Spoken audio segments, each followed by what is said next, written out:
Friends of Connecting Point Church. We're continuing the story of the transition of power in the kingdom of Israel after King Saul's death. Last week, Doug took us through the events of 2 Samuel chapter 2, where we were introduced to Abner, who is Saul's cousin, and Joab, Abishai, and Asahel, who were sons of Zeruiah, who was David's sister and therefore David's nephews. Chapter 2 reveals David's nephew Asahel being killed accidentally by Abner while Asahel was pursuing Abner, which then concluded with a bloody battle between the men of Israel in the north under Abner, who was the military commander of Saul, and Joab, who was arguably the toughest of the renegades that became David's fighting men, spending the last few years doing raids on Philistine territory. So each of these two men decided on a contest between their best fighters, and all the select men killed one another, which resulted in a brouhaha where 360 of Abner's guys died and 20 of Joab's guys died. And so this is not really a shining moment in Israel's collective history. So, before we launch in today's chapter, here's the question for us to think about. Why does the Bible have all this stuff in it? If the Bible is about God working out his salvation history, why don't things turn out better and people behave better? Why do boneheads like Joab and Abner get to take up so much space in the Bible, no less? Go ahead and have a chat. Well, I'm kind of curious what your answers were to the question. The fact is, though, this messy stuff is the context and company that God chooses in which to work out his salvation history. Yeah, there are in the Bible some really wonderful companions of faith, men and women of grace and beauty, loyalty and prayer. Jonathan, Abigail, Samuel, Ahimelech, and also Joab and Abner. Oddly enough, these two men are not enemies because both actually end up claiming to be on David's side. But neither of them actually understand David. They're looking out for their own mastery, influence, power, and they actually constantly sabotage David's pursuit of justice and peace and love and the worship of God in holiness. These guys make David's efforts more difficult. David promised Jonathan that he would be kind to all of Jonathan's clan, and Ishbosheth is part of that. But Abner is carefully working out a diplomatic plan to turn Saul's kingdom over to David and rip it away from Ishbosheth. David did not really wish to have civil war come into his kingship. And Joab, well, he simply wishes to rid David of any perceived opposition in the most efficient way possible. But neither Joab nor Abner are particularly interested in David or in God's work. They are interested in how David can further their work, each pursuing their own self-interest in the guise of helping David. And these are the guys that are most dangerous because we actually think they are on David's side. unlike Goliath and Doeg, who we read about earlier, who are the obvious opponents to David. But God's sovereign work is accomplished even through these rough characters and through their actions, the actions of Abner's exploits and Joab's violence. God's work will always be done in God's way, and in the end, we'll see the characters for what they are, even when it looks like evil might be getting the upper hand. Let's read through today's passage, chapter 3, 6 through 39. I'll make some commentary and stop us along the way, but let's see what's going on. During the war between the house of Saul and the house of David, Abner had been strengthening his own position in the house of Saul. Now, Saul had had a concubine named Rizpah, daughter of Aiah, and Ishbosheth said to Abner, "Why did you sleep with my father's concubine?"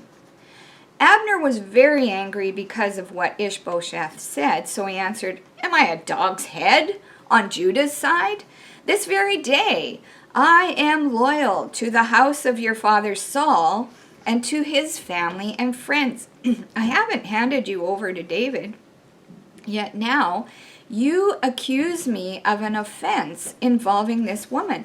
May God deal with Abner, be it ever so severely, if I do not do for David what the Lord promised him on oath, and transfer the kingdom from the house of Saul, and establish David's throne over Israel and Judah from Dan to Beersheba." Ishbosheth did not dare to say another word to Abner because he was afraid of him. So here we find Abner defiant to Ishbosheth's accusations, and we don't really know if they were warranted, if they were true or not. And he rebukes Ishbosheth for his lack of gratitude. Now, Abner was loyal to Saul and could have sold out on David, but he was the one, the creator, the reason why Ishbosheth had the reign in the north, in Israel, and this incident apparently switched Abner's loyalty from Ishbosheth to David. If it was true that he did have relations with Saul's concubine, this was not a sexually motivated act, but a publicly political challenge. In fact, this kind of tension between loyalty and betrayal will show up several times throughout David's story. We see it first in the relationship between David and Saul. Who's he going to be loyal to? Where's this tension between loyalty and betrayal? Who's betraying who? Is it going to happen? Then we see it later in Bathsheba and Uriah, and then in David's son Absalom, and then at the end of David's life with Shimei. Ishbosheth, though, does not retaliate. The Bible's clear because of one thing. He's afraid of Abner. The roles are reversed, and both men know it. Abner has all the power and leverage in the relationship. Ishbosheth is helpless and immobilized. In the end, Saul's kingdom and his power evaporates in the fear of Ishbosheth. I think back about Saul's kingship. I wonder how many times were Saul's actions dictated by fear. I think about the act of his offering a sacrifice without waiting for Samuel. That's one that stands out in my mind. But reflecting on his story and now seeing this culmination and evaporation of Saul's kingship because of the fear of Ishbosheth, well, it also makes me wonder how many times has fear taken hold in my own life? Pause to reflect. Well, let's get back to the story at hand. In verse 12, Abner sent messengers on his behalf to say to David, "Whose land is it? Make an agreement with me, and I'll help you bring all Israel over to you." "Good," said David. "I'll make an agreement with you, but I demand one thing of you. Do not come into my presence unless you bring Michal, daughter of Saul, when you come to see me." Then David sent messengers to Ishbosheth, son of Saul, demanding, "Give me my wife Michal, whom I betrothed to myself for the price of 100 Philistine foreskins." So Ishbosheth gave orders and had her taken away from her husband Paltiel, son of Laish. Her husband, however, went with her, weeping behind her all the way to Bahurim. Then Abner said to him, "Go back home." So he went back. Now, Abner immediately enters into negotiations with David, proceeding on the assumption that Ishbosheth is not even a factor here. Abner is looking out for his own best interest in the negotiation with David, and David is willing to give him what he wants, with the condition that Abner brings Michal back to him. Remember, he won her in marriage, her hand in marriage, with the killing of 200 Philistines in 1 Samuel 18, 20 to 28. And then he lost her again when he went to Ziklag and in 1 Samuel 24:4. Well, Abner delivers. David's request might have seemed like a violation of the law, but in fact he had never divorced Michal. Saul simply gave her away in David's absence while David was fleeing for his life from Saul. We are not sure that David really loved Michal, or whether this was David's way to restore a state of righteousness in the land. Wouldn't have been out of character. Well, let's continue reading. Verse 17. Abner conferred with the elders of Israel and said, "For some time you have wanted to make David your king. Now do it. For the Lord promised David, by my servant David, I will rescue my people, Israel, from the hand of the Philistines and from the hand of all their enemies." And Abner also spoke to the Benjamites in person. Then he went to Hebron to tell David everything that Israel and the whole tribe of Benjamin wanted to do. When Abner, who had 20 men with him, came to David at Hebron, David prepared a feast for him and his men. And Abner said to David, "Let me go at once and assemble all Israel for my lord the king, so that they may make a covenant with you, and that you may rule over all that your heart desires." So David sent Abner away, and he went in peace. Now, along with Michal, the whole north was delivered to David in this agreement. They have a covenant feast. Abner leaves in peace with a sense of mutual well-being. Shalom is achieved between Israel in the north and Judah in the south. And Abner leaves David's presence unhurt, unhindered. Enter Joab. Verse 22. Just then, David's men and Joab returned from a raid and brought with them a great deal of plunder. But Abner was no longer with David in Hebron, because David had sent him away and he had gone in peace. When Joab and all the soldiers with him arrived, he was told that Abner, son of Ner, had come to the king, and that the king had sent him away, and he had gone in peace.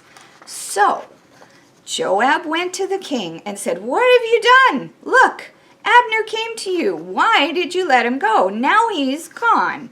You know Abner, son of Ner. He came to deceive you and observe your movements and find out everything you are doing."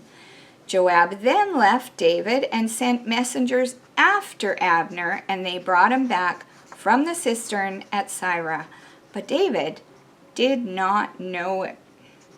When Abner returned to Hebron, Joab took him aside into an inner chamber as if to speak with him privately, and there, to avenge the blood of his brother Asahel, Joab stabbed him in the stomach and he died.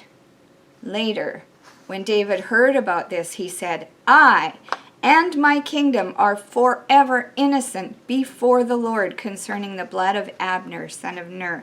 May his blood fall on the head of Joab and on his whole family. May Joab's family never be without someone who has a running sore or leprosy, or who leans on a crutch, or who falls by the sword, or who lacks food. Joab and his brother Abishai murdered Abner because he had killed their brother Asahel in the battle at Gibeon. Joab and his guys, back from a raid and bloodthirsty to maybe being motivated to secure his own role as David's chief military guy, learns that Abner had been there and left in peace, and he takes matters into his own hand to eliminate the leader of the north. He was clearly perturbed that David welcomed him as a peaceful partner. Joab voices his concern to David. David does not agree, and so Joab goes ahead and plans Abner's demise. In the end, we see that Joab's clear motivation was to avenge the death of his brother. Abner is dead, but not by David's doing. David's response is to assert his own innocence. David will not have his innocence and his reputation smeared by Joab's impetuous ambitions, and he puts a curse on Joab and his brothers. Let's keep reading. Verse 31. Then David said to Joab and all the people with him, tear your clothes and put on sackcloth and walk in mourning in front of Abner. King David himself walked behind the bier, or the funeral processional. And they buried Abner in Hebron, and the king wept aloud at Abner's tomb. All the people wept also. The king sang this lament for Abner. Should Abner have died as the lawless die? Your hands were not bound. Your feet were not fettered. You fell as one falls before the wicked. And all the people wept over him again. And they all came and urged David to eat something while it was still day. But David took an oath, saying, may God deal with me ever so severely if I taste bread or anything else before the sun sets. All the people took note and were pleased. Indeed, everything the king did pleased them. So on that day, all the people there and all Israel knew that the king had no part in the murder of Abner, son of Ner. And the king said to his men, do you not realize that a commander and a great man had fallen in Israel this day? And today, though I am anointed the king, I am weak, and these sons of Zeruiah are too strong for me. May the Lord repay the evildoer according to his evil deeds. David gives a public state funeral for Abner, which is also a media event, to assure the newly acquired northern kingdom that they do not need to fear for their own safety. He proclaims a season of mourning and summons everyone to join, even and very specifically Joab. Join in this mourning for Abner. It's a showy but heartfelt mourning, and the people see David as passionate and caring and are able to believe that David did not order the killing. David is in charge. Joab is humiliated. David honors Abner and rebukes Joab. There is dramatic power in this moment for David, and he is now referred to as King David, which is the first formal linking of David's name with the personal title of king. Joab learns there is actually something larger going on than his own ambitions and preoccupations. The promise of God functions hidden sometimes in the midst of human actions. The operation of God's determined promise of David becoming king was fulfilled through these unwitting characters. There are sometimes devious words and self-serving actions which do get revealed for what they were at the end. But David becomes king as God had promised. Friends, we don't read the Bible because it cleans up all the fighting and brutality, but because we find that God's purposes can be worked out in this same messy moral, political, social, cultural conditions that we wake up to every morning. A world where questionable characters, opportunistic leaders, violence, and propaganda seem like they're winning the day. And like David, sometimes we also cry out, "These sons of Zeruiah are too hard for me," or "These unsavory people and conditions are too much for me." But take heart, my friends. Take heart. God will have his way. So as we wind up for today, I want to ask another question. How can you see God at work in the everyday circumstances, or even the questionable characters in your own life? How do you see God at work? Take a moment, talk to one another, pray, and ask God to reveal some of the hidden purposes that he is doing. Be sure God will have his way. God bless you.